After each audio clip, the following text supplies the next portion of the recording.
இதுவரைக்கும் திமுகவோ திராவிட இயக்கங்களோ ஜனவரி 30ஆம் தேதிய மத நல்லிணக்க உறுதிமொழி ஏற்கக்கூடிய நாளாகலாம் அனுசரிச்சது இல்லை.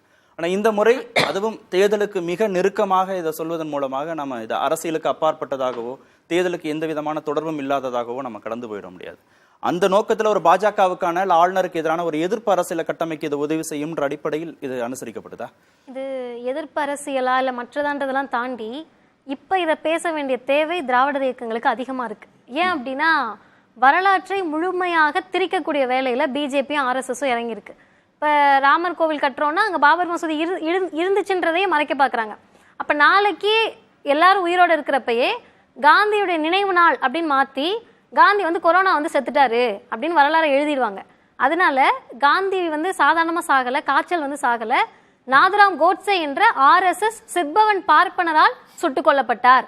அதை நாங்க ஞாபகப்படுத்தணுன்றதுக்காகவும் வரலாற்றை வரலாறாகவே பதிவு செய்யணுன்றது முதன்மையான நோக்கம். ரெண்டாவது, நான் ரெண்டாவது ரவுண்ட்ல அவங்க கேட்பாங்க, அதனால நான் முன்னாடியே கேள்வி சொல்லிடுறேன், பதில் சொல்லிடுறேன். ஏன் ஆர்எஸ்எஸ் நாத்துராம் கோட்சேன்றதோட நிறுத்த வேண்டியதானே, ஏன் அவரை பார்ப்பனர்னு நீங்க சொல்றீங்க அப்படின்னு கேட்பாங்க. இதை இந்துக்களுக்குமான பிரச்சனையா மாத்துறாங்க. இது இந்துக்களுக்கான பிரச்சனை அல்ல. இந்துத்துவவாதியான ஆர்எஸ்எஸ் கோட்சேவுக்கும் இந்து மத முஸ்லிம் மத நல்லிணக்கத்தில் மிகப்பெரிய நம்பிக்கை வைத்திருந்த காந்தி என்ற மகாத்மாவுக்குமான போராட்டம். ரெண்டாவது, ரமேஷ் சேதுராமன் சார் ஒரு வார்த்தை சொன்னாரு, கோட்சே தேசபக்தர் என்பதில் மாற்று கருத்து இல்லைன்னு. காந்தி தேசபக்தரா இல்லையா? அவர் தான் சொல்லணும். தேசபக்தர் அவர்கள் பார்வை வேற மாதிரி இருந்தது. பார்வை வேற மாதிரி இருந்தது. அதனால அவர் செஞ்ச தவறுன்னு தானே சொல்லிருக்கேன். ஏன் சொல்றேன்னா தேசபக்தர் ரெண்டு தேசபக்தருக்குள்ள எதுக்கு சார் பிரச்சனை வரணும்? அந்த இடத்தை நினைவுபடுத்துவதற்காக தான் நாங்க உறுதிமொழி எடுக்க சொல்றோம்.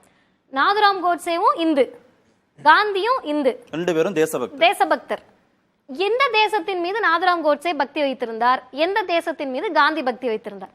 காந்தி பக்தி எந்த தேசத்தின் மேல வச்சிருந்தாருன்னா, இந்தியா என்ற மதச்சார்பின்மை மிக்க நாடா இது இருக்கணும், செக்யூலர் ஸ்டேட்டா இருக்கணும், இந்துவும் இருக்கணும், இஸ்லாமியரும் இருக்கணும், கிறிஸ்தவரும் இருக்கணும், எல்லோரும் சகோதரரா இருக்கணும்னு நினைச்சாரு. அது தேசபக்தியா? இல்ல இந்துவும் இஸ்லாமியரும் ஒன்னா இருக்கணும்னு சொன்னாலே உன்னை சுட்டுக் கொள்வேன் என்று நினைத்த கோட்சே பக்தரா? அப்ப இவங்க டிஃபைன் பண்ணக்கூடிய தேசபக்தி என்ன, அதை மக்கள் கிட்ட சொல்றதுக்காக உறுதிமொழி எடுக்க சொல்றோம். மூணாவது ரொம்ப முக்கியமான விஷயம், கான்ஸ்டிடியூஷன் என்ற வார்த்தையை வரிக்கு வரி வலதுசாரி ஆதரவாளர்கள் சொல்வது உண்மையா மகிழ்ச்சியா இருக்கு. அந்த கான்ஸ்டிடியூஷன்ல தான் பிரியாம்பிள்ல ரெண்டு முக்கியமான வார்த்தை இருக்கு, செக்யூலர் அண்ட் சோசியலிஸ்ட். இந்த செக்யூலர்ன்ற வார்த்தை இருக்கவே கூடாதுன்னு பிஜேபி நினைச்சு இந்த குடியரசு தின விழா கடந்த ஆண்டு வந்ததுல அந்த வார்த்தை இல்லாம பாராளுமன்ற உறுப்பினர்களுக்கு நோட்டீஸ் கொடுத்தாங்க, பிரியாம்பிளுடைய அறிக்கையை கொடுத்தாங்க அவங்க. அப்ப இந்த செக்யூலர்ன்ற வார்த்தை ஏன் இவங்களுக்கு இவ்வளவு பிரச்சனையா இருக்கு? இந்துக்களும் இஸ்லாமியர்களும் கிறிஸ்தவர்களும் எங்களை போன்ற நாத்திகர்களும் சேர்ந்து இந்தியாவில் இருப்பதில் எது தடுக்குது? இதை இன்னொரு கேள்வியா நம்ம கேட்கணும்னா, நுபுர் சர்மா பாஜகவுடைய செய்தி தொடர்பாளர் இஸ்லாமிய கடவுள் குறித்த, நபிகள் நாயகம் குறித்து ஒரு தொலைக்காட்சியில் அவர் பேசுறார். சர்ச்சைக்குரிய வகையில் பேசும்போது அந்த கட்சியுடைய பாஜகவுடைய தேசிய பொதுச் செயலாளர் அருண் சிங் ஒரு அறிக்கையை வெளியிடுறார். பல்லாயிரம் ஆண்டுகால இந்திய வரலாற்றில் ஒவ்வொரு மதமும் மலர்ந்து செழித்து இருக்கிறது. பாரதிய ஜனதா கட்சி அனைத்து மதங்களையும் மதிக்கிறது. எந்த மத ஆளுமையையும் இழிவுபடுத்துவதை பாஜக கடுமையாக கண்டிக்கிறது. எந்த ஒரு பிரிவினரையோ அல்லது மதத்தையோ அவமதிக்கும் அல்லது இழிவுபடுத்தும் எந்த ஒரு சித்தாந்தத்தையும் பாஜக தீவிரமாக எதிர்க்கிறது. அப்படி அவமதிக்கிற ஆட்களையோ தத்துவத்தையோ பாஜக முன்னிறுத்துவது இல்லை. இந்திய அரசமைப்பு சட்டம் ஒவ்வொரு குடிமகனுக்கும் அவரவர் விருப்பப்படி எந்த மதத்தையும் பின்பற்றவும் ஒவ்வொரு மதத்தை மதிக்கவும் உரிமை அளிக்கிறது.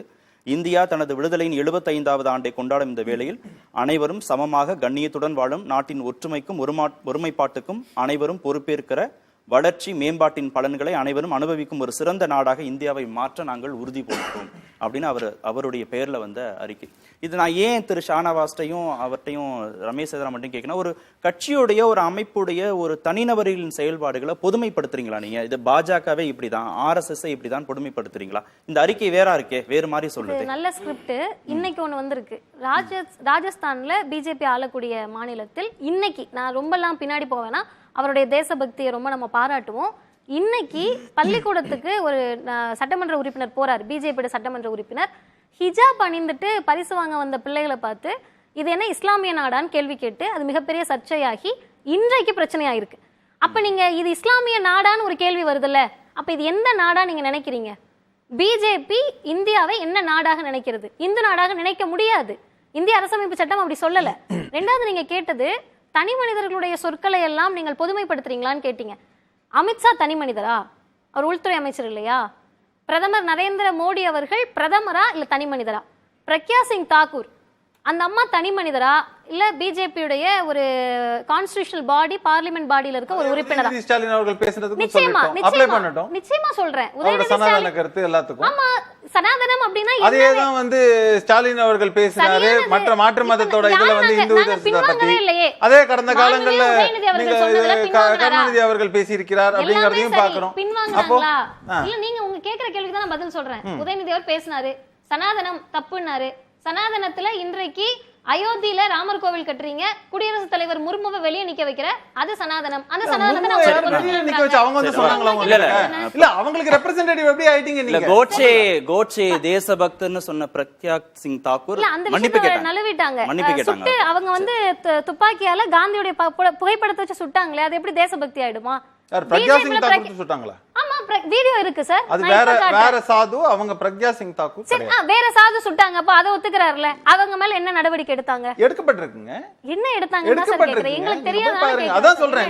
நீங்க வந்து உங்களுக்கு அவங்க மேல சட்டப்படி நடவடிக்கை எடுக்கப்பட்டிருக்கு.